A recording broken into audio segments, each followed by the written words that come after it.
Alexander Zverev walked onto the clay with something to prove, and against Alexander Blockx, he delivered exactly that.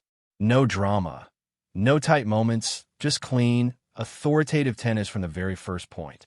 For a man still shaking off the tail end of an illness, it was the kind of performance that sends a message to everyone left in the draw. The German is 28 now, deep into what should be the prime years of his career, and the Italian Open feels like it could be his moment. Every match he wins here brings him one step closer to another Masters 1000 final. And if the draw plays out the way most expect it to, there's a very familiar face waiting at the end of that road. Jannik Sinner. Again, because here's the thing about Zverev's season so far. On paper, it looks brilliant.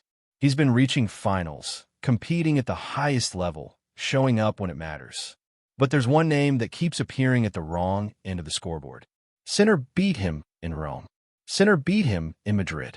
2 finals, 2 losses, and the question that keeps following Zverev around every press conference and every post-match interview is the same one. What does it actually take to beat Jannik Sinner right now? That's not a simple question to answer. Sinner is playing some of the most consistent tennis the sport has seen in years. He's precise, he's relentless, and he makes very few mistakes when the pressure is highest. Losing to him isn't a failure. Plenty of great players have walked off court against Sinner, feeling like they gave everything and still came up short. But losing to him twice in back-to-back finals on the same surface? That starts to feel like a pattern. And patterns in tennis have a way of getting inside a player's head whether they want them to or not. Zverev addressed it directly after his win over Blockx, and what he said was telling. He didn't dodge the Sinner question. He acknowledged it, but he immediately brought the focus back to what he can control, which is getting through each match in front of him before thinking about who might be waiting at the end. That's the right mindset. That's also easier said than done when the entire tennis world is already mapping out a potential rematch. He also made a point that not many people are saying out loud right now. He talked about how Carlos Alcaraz pulling out of Roland Garros due to injury actually changes the picture more for Sinner than for anyone else. And when you think about it, he's right. Alcaraz on clay, when fully healthy, is arguably the most dangerous player in the world on that surface. He's a 2-time Roland Garros champion. He plays with a freedom and an aggression that can pull apart any game plan. Without him in the draw, Sinner becomes the undisputed favorite, which brings its own kind of weight and expectation. For Zverev, Alcaraz's absence doesn't dramatically shift his own path. His challenge was always going to be getting to the final first, and then finding a way to handle Sinner on the day. That challenge remains exactly the same, but the pressure on Sinner gets heavier, and in sport, sometimes the weight of expectation is the thing that opens the door for someone else. Back to the match itself, because what Zverev did against Blockx deserves proper attention. This wasn't a soft draw or a comfortable afternoon against an opponent going through the motions.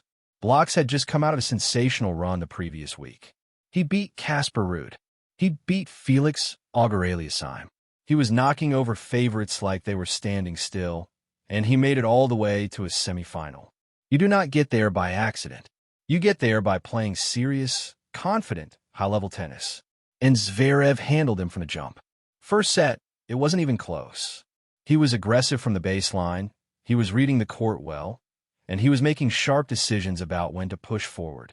That net game is worth highlighting because it's one of the areas where Zverev can genuinely add a different dimension to his tennis. He won 75% of his points at the net in this match. That's not a small thing. That's an attacking approach working exactly as it should, and it's a weapon that not every clay court player can deploy with that kind of efficiency. What made it even more impressive was the context. He came into this match still feeling the effects of illness. His opening round had been affected by it, so to go out on court against a player in the form Blockx was in and produce that level of tennis, without looking labored or limited, says a lot about where Zverev's head is right now. After his win, he was asked directly about who he sees as the biggest threats remaining in the tournament. His answer was honest and specific. He mentioned Prizmic, a young player who has been turning heads with his clay court game. He talked about the match between Lorenzo Musetti and Francisco Cerundolo, Two players who are genuinely dangerous on this surface and who don't always get the credit they deserve in these conversations. He wasn't giving vague, diplomatic answers. He was watching the draw, assessing the competition, and being real about the fact that any given week in professional tennis can throw up a result nobody predicted. That last point matters. He said it plainly. Last week, Blockx beat everybody. This week, Zverev beat Blockx without dropping a gear. The margins in men's tennis are thin, the upsets are real, and the only way to stay on top of it is to focus on what's directly in front of you. There's a version of this tournament where Zverev finally gets his answer, where the clay, the form, the momentum, and maybe a little bit of fortune all line up at the right time. There's also a version where Sinner, if he's indeed the one waiting, proves once again why he's so difficult to move past. Both possibilities are real. That's what makes this tournament so genuinely compelling to watch unfold. What Zverev showed today is that he's not carrying any obvious damage from those previous losses. He's not playing cautious or hesitant tennis. He's going for his shots, he's moving forward, and he's competing with the kind of controlled aggression that wins matches at this level. The illness is fading, the form is building, and the draw is still very much open. 6 wins. That's what he keeps reminding himself and everyone around him. You have to get through 6 matches before any final conversation even becomes relevant. He's taken 1 step, 5 more to go. And right now, the way he's moving on that clay, those 5 steps look very much within reach.